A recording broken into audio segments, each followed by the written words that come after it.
का रे ते हमके कहाँ लिया के जाते बिना बताइले? तो चलो ना, जहाँ चलते तहाँ चलो ना। चले ना, जो कहब आप तो हम करे। आखिर में आपको बात माने नहीं ना, तो आप हमारा बात मान लिया कभी। चल ठीक बा, अब की पारी तो तोर बतिया मान लेता नहीं, लेकिन जब फालतू कमा कर देते ऐसे हमके बहुत गुस्सा लगाता, बहुत गुस्सा के कंट्रोल करते हम। ठीक बात है, चलिए।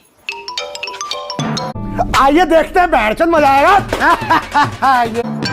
दादा ये कौन है बता संदीप? खुश रहो खुश रहो। बैठो बैठो बैठो बैठो, तू बैठो तू बैठो। क्या परेशानी बा? देखी ना बाबा, हमारा बात नहीं मानो तनी कोनो। बात ना माना तो ना हाँ, बहुत पी के मारे नहीं। मारे ना। हाँ बाबा जी, देखिए ना, मेरा पति मुझे रोज मारता है।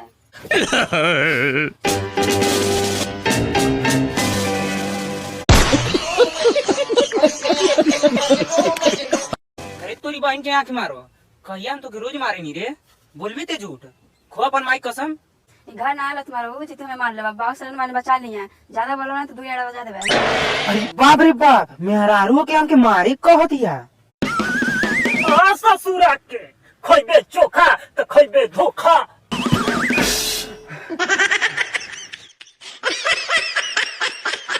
कौन है ये लोग?